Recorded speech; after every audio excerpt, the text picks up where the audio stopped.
You're listening to CoBB, Conversations on the Business of Brands, with Sudeep Chawla and Sharan Raghavan.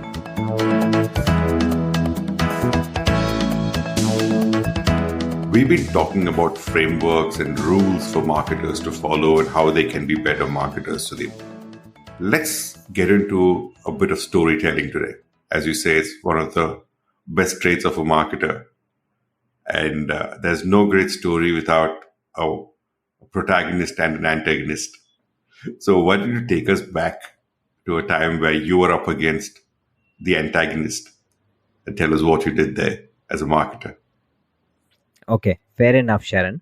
I think it'll be a good journey down the memory lane for me, and hopefully for our listeners, they should enjoy the story, while they should also be able to link it back to some of the frameworks that we have discussed in the past. Now, before I start the story, let me also say that all of our listeners by now know that Sharan indulges in a little bit of hyperbole, and therefore there is no protagonist and antagonist in this one. There are only worthy competitors, and there are kinds that we learn from, and there are kinds whom we possibly need to teach a lesson or two. That's just a toned down version of what I said, but yeah, it's your story. I let you have your piece. Okay. So, 2009 is when this story starts, where I was the kids brand manager, and there was a product called Kinder Joy, which had started gaining traction from south of India. Right. When you say kids brand manager, what were you managing? So I had a dual portfolio. I was reporting to the category head of Cadbury Dairy Milk. So I was the brand manager on Cadbury Dairy Milk. Plus I had the charge for Gems. There used to be a dairy milk variant for kids called Wowie. So these were the two brands that I used to manage on my own. Plus I used to manage Cadbury Dairy Milk under the category head. Got it. So you were managing brands that were targeted at kids primarily at that stage. Correct. So then at that stage, it was observed that this product called Kinder Joy, which used to earlier be available in India via just the import route in Kerala, had started gaining traction, and the company had set up a factory in Pune. And when I say gaining traction, they had gone to about 3 to 4% market share in overall South, and about 7.5-8% market share in modern trade. Because it had started gaining traction, it, as marketers, we tend to be dismissive of smaller regional players a lot of the times. I was also guilty of the same. I did not pay too much attention to it till the time one of our senior organizational directors went to Chennai, and they got this report from the market that this is something which is a rage amongst kids now. And so therefore, first we looked at the Cadbury portfolio across the world, and we realized that Cadbury across the world have never had a suitable answer to Kinder Joy. In Australia, they had made a product called Yowie, a similar to Kinder Joy, a chocolate egg with something inside. And in India, Kinder Joy is a egg-shaped packaging with chocolate on one side and toys on the other side. Globally, you will see it is sold as Kinder Egg, and it's a chocolate egg made of chocolate, and when you eat the egg, there is a toy inside. So Cadbury had made something similar under the brand name Yowie in Australia, but it hadn't worked. There was also this brand called the Creme Egg, right? The Dairy Milk Creme Egg in the UK. Yes, but that Creme Egg only has some gooey liquid inside. It is not targeted at kids at all. Oh, okay. Yeah, so I'm only talking about, targeting Kinder Joy from format, as well as the TG. Yeah. So we realized that there was no global answers to this, and we couldn't have waited for a completely new brand, etc., etc. So we were given the charge to see what can be done, and the timeline was short. Right. So just for reference, Sudeep, what was the Cadbury market share at that stage? Overall market share would have been above of 70%. And Cadbury was reacting to a brand that had 3% market share. Of course, yes. And 3% market share, 4% market share only in South. Yeah. So nationally, it would have been 1% market share. But, that is why possibly Cadbury is where Cadbury is, because they recognize some of these players when they are becoming bigger, or even before they have started becoming bigger, and then they make sure that they have an appropriate reaction to them. Right. We actually first tried to learn as much as we can from the competition. I and some of my colleagues went and met a lot of consumers who had consumed Kinder Joy, a lot of consumers who hadn't, and we took Kinder Joy samples to them and got them to experience the product, the packaging, and everything. We also commissioned agencies to get us qualitative as well as quantitative research about various aspects of Kinder Joy. And the idea was to understand them inside out. What was fascinating, Sharan, purely from a marketing point of view, regardless of whichever TG you are working with, one of our biggest price points at that point in time used to be rupees 5 for every product. Cadbury Dairy Milk, 5-star, gems, as well as perk.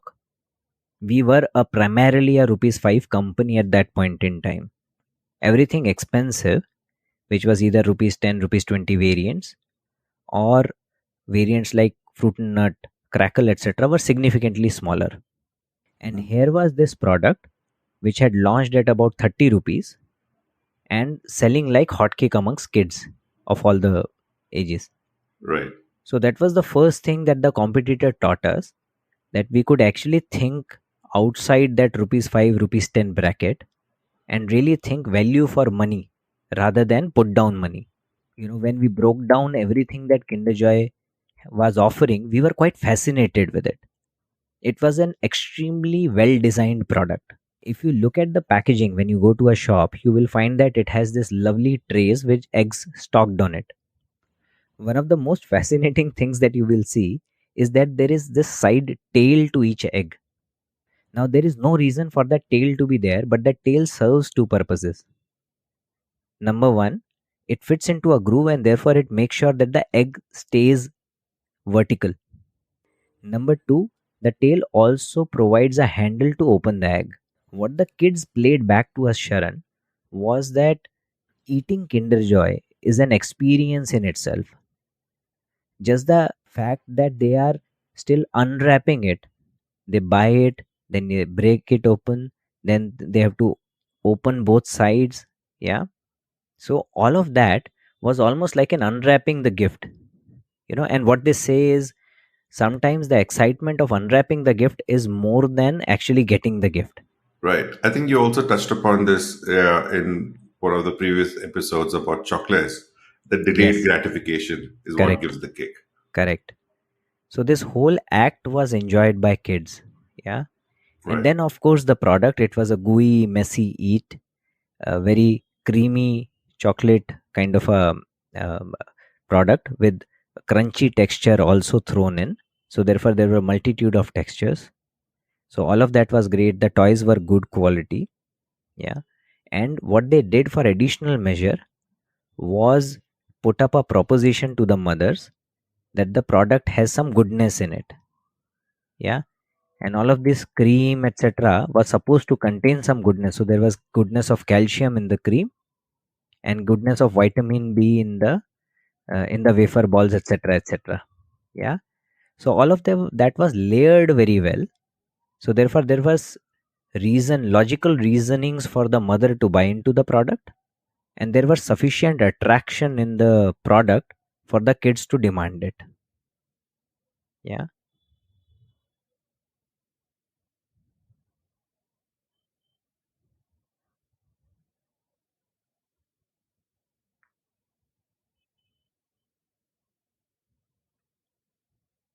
Yeah, toys was the primary reason why kids would buy it.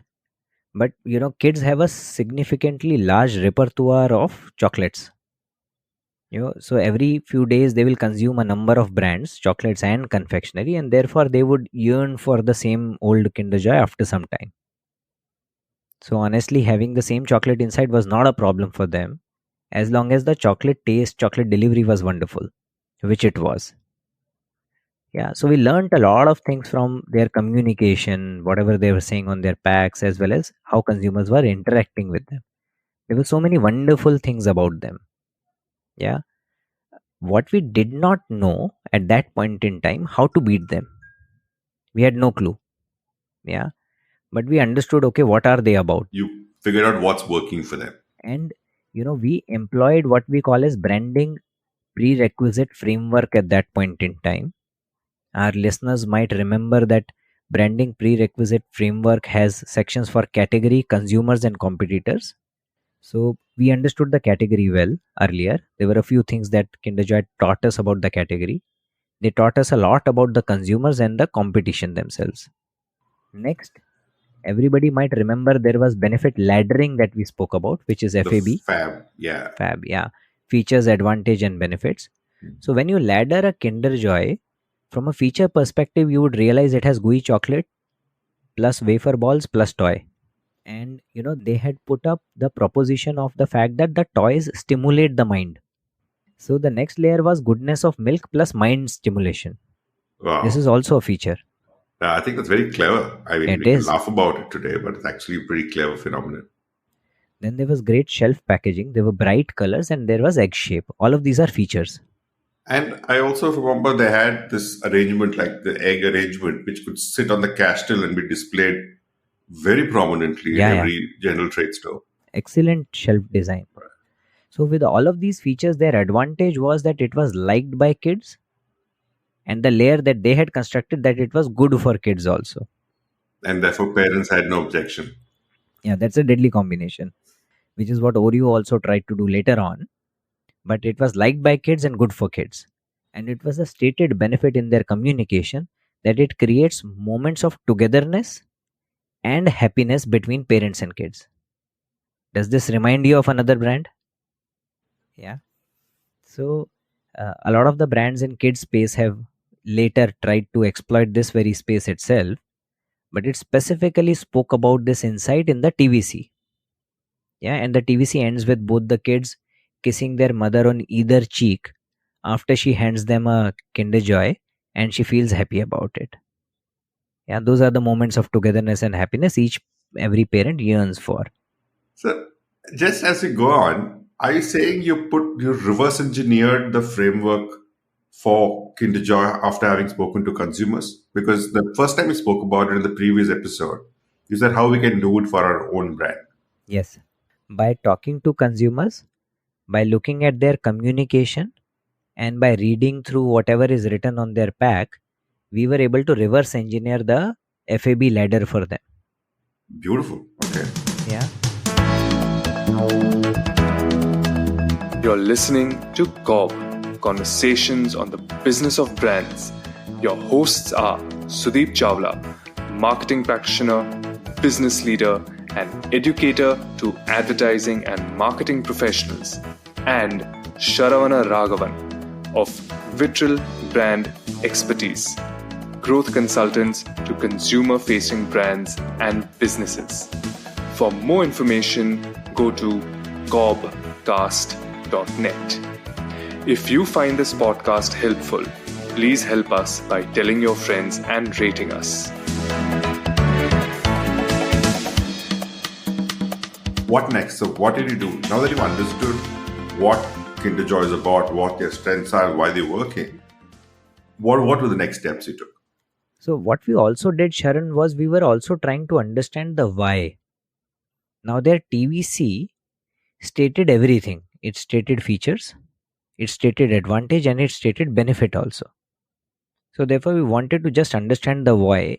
And one of our attribution was that because this is a new brand, the new brand needs to make sure that its features as well as its claims, its benefits are understood by the consumer. In our head, we were clear that if we use one of our current brands, we would not need to talk too much about benefits. All our current brands and their benefits are known to the consumer. The legacy will carry it through. Yes. And therefore, we can afford to talk only about features of our offering. Then we said, what is fixed and what is variable? Let's just fix that. So right till now, I used branding prerequisite framework and the benefit laddering, which is your FAB framework, to deconstruct Kinder Joy.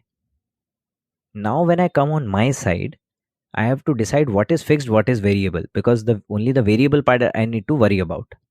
So with our discussion, we said what is fixed is the brand.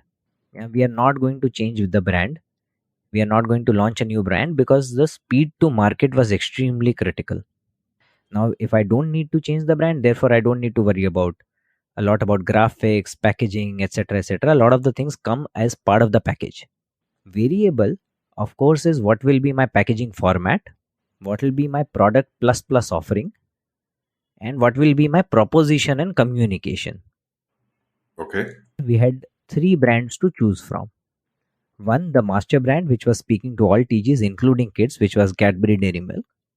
Second was another emerging kids brand, which had great affinity amongst kids, Gems. And third was another small brand, which we were still establishing amongst kids, which was Bubbalu. Was Gem still an emerging kids brand? It was still about 200 crores By business size, you mean? business size. And Bubalu also had a big draw among kids, right? Yeah, of course it had. Why did you pick Gems over Bubalu then? So in our head, we had 2-3 things about this. One, we wanted to make sure that the brand had to be strong enough and had to be trusted enough by the mothers, because it will have to occupy a price point where it will get into permissibility or the donor mind state. Fair enough. Makes sense. Yeah. Yep. So Bobalu till that time wasn't a brand which was actually mother in. It was more kids out. And because it was 1 rupee, etc., so the team was okay with it. So therefore, Gems and Cadbury Dairy Milk both scored over Bobalu on their trust that they had built within the mothers of the TG. Yeah. And we also thought that Gems, because of its multiple color, multiplicity, etc., provides added advantage. And that is how this product called Gem Surprise was born. Now we had to work through the mix. So very clearly we said that we need some kind of exciting package. So I worked with my procurement team, my R&D team, and everybody to try and see what all can be done. We brought it down to the fact that we will have gems for sure in the pack. We will have something else, and that something else ideally had to be a toy so that we could compete with Kinder. Just for your information, Kinder also makes its own toys. Years back, they bought this company over, which we used to make toys for them. It was called Magic Production Group, MPG. And Kinder possibly realized that they are selling more toys than they are selling chocolates. So therefore, it made all the more sense to insource the toy company. Yeah, so they bought the company over. Now we had to beat them at that game. And hence, I went looking for toys which could be very exciting. And then my realization was, rather than making the toy exciting, I should make the toy branding exciting. Okay. So therefore, I looked for the most exciting brand amongst kids those days. Franchise. And then in Okay. 2009, 2010, Ben 10 used to be the biggest franchise that was available. Yeah. In fact, on 10th of October 2010, which is 10-10-10, Ben 10 had a big hangama in India. Okay. So therefore, we tied up with Ben 10, which was a Turner International property. Yeah. And we said that, okay, whatever toys we put in would be Ben 10 branded, and therefore we should be able to beat Kinder Joy toys because we have a franchise behind us. Yeah. I'm sure a lot of the listeners must have been kids who bought Gem Surprise at that point. Yeah. So. You wouldn't believe the Gem Surprise ad, the first one that I launched with, I had put it up on YouTube about 13 years back in 2010.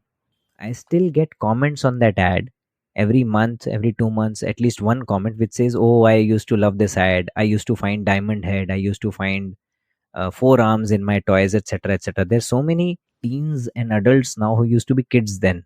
Yeah. Awesome. And a lot of the people have this remember this childhood via that ad. Well, coming back to the topic, so therefore we said that we will have gems and we will have Ben 10 toys.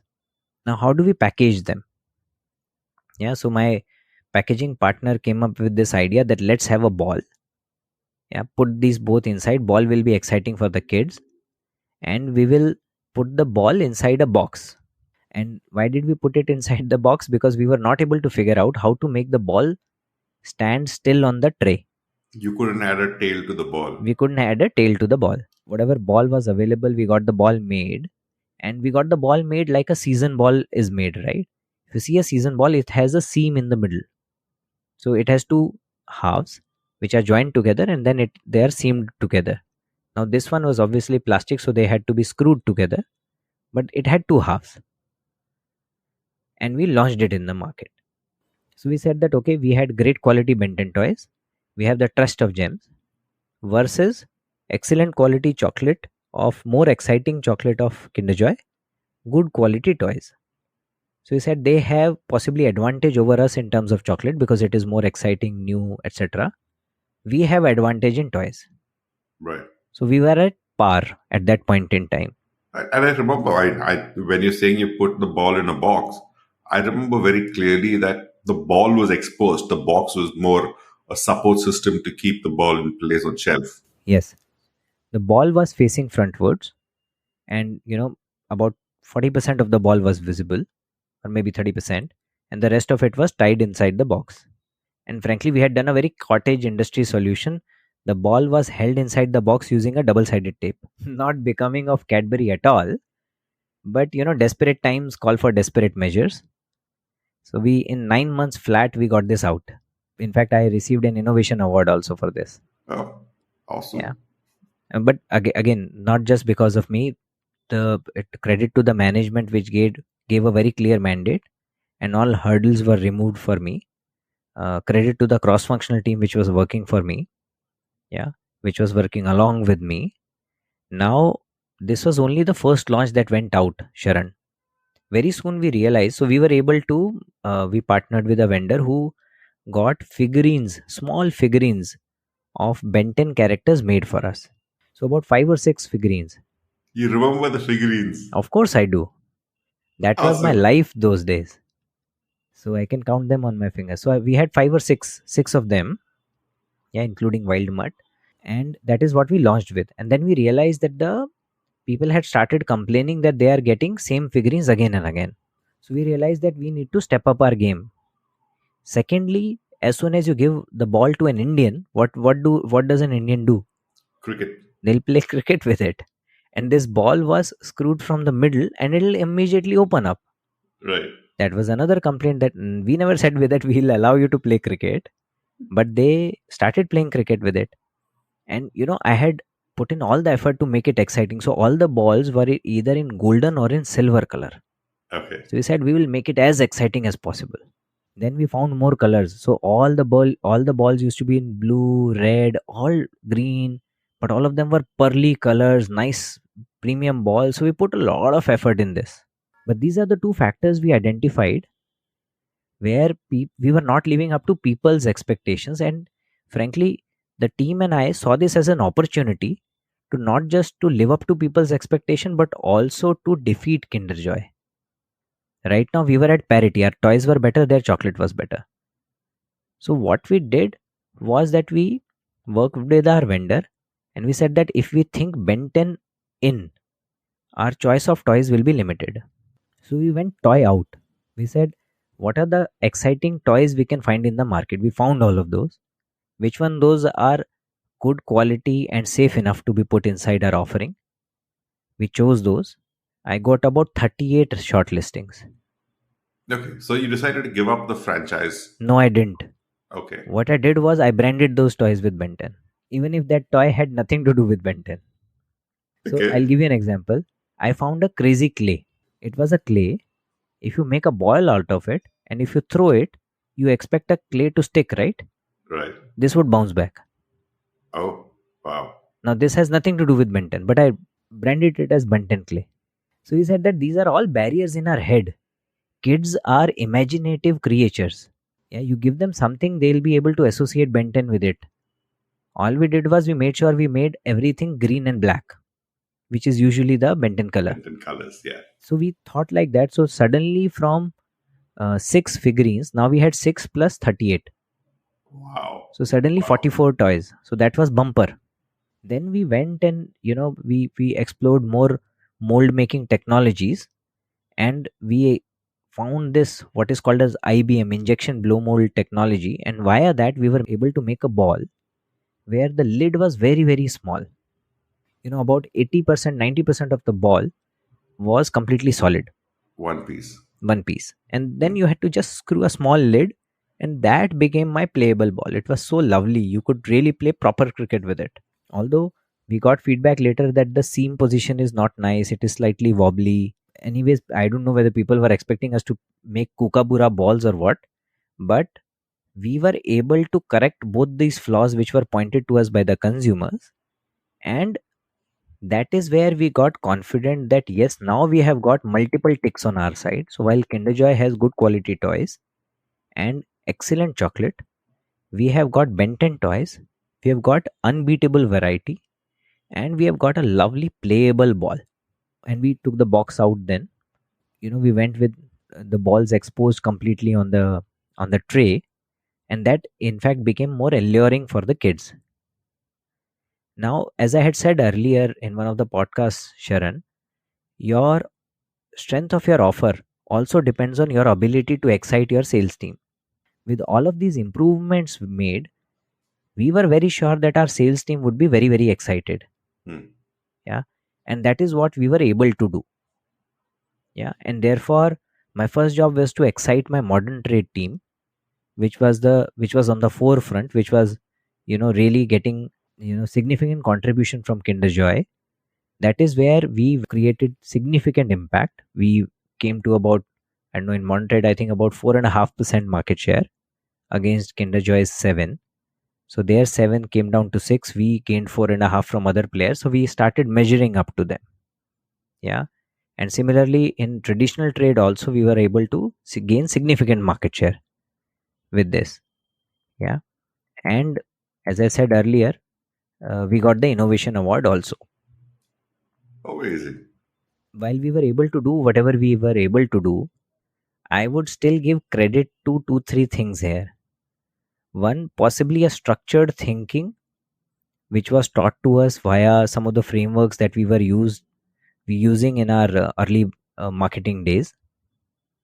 Number 2, the clear mandate which was provided to us by the top management. And number 3, possibly the sort of work that we were able to get done via a very very diverse cross-functional team.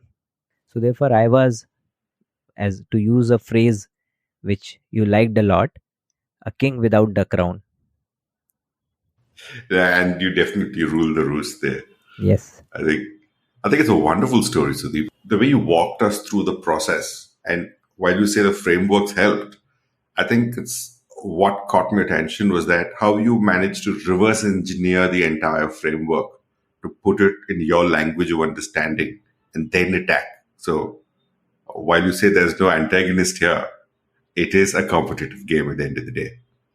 And to go after competition in a step-by-step manner and say what's working for them and be clear enough to acknowledge what their strong points are and then to build up to it.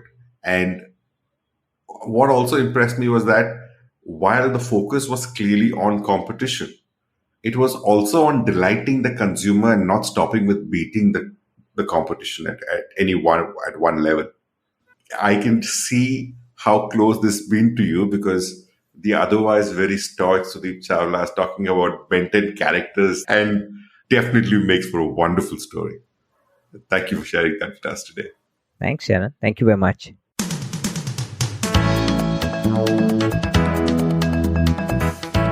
Thank you for listening to CoBB, Conversations on the Business of Brands with Sudeep Chawla and Sharan Raghavan.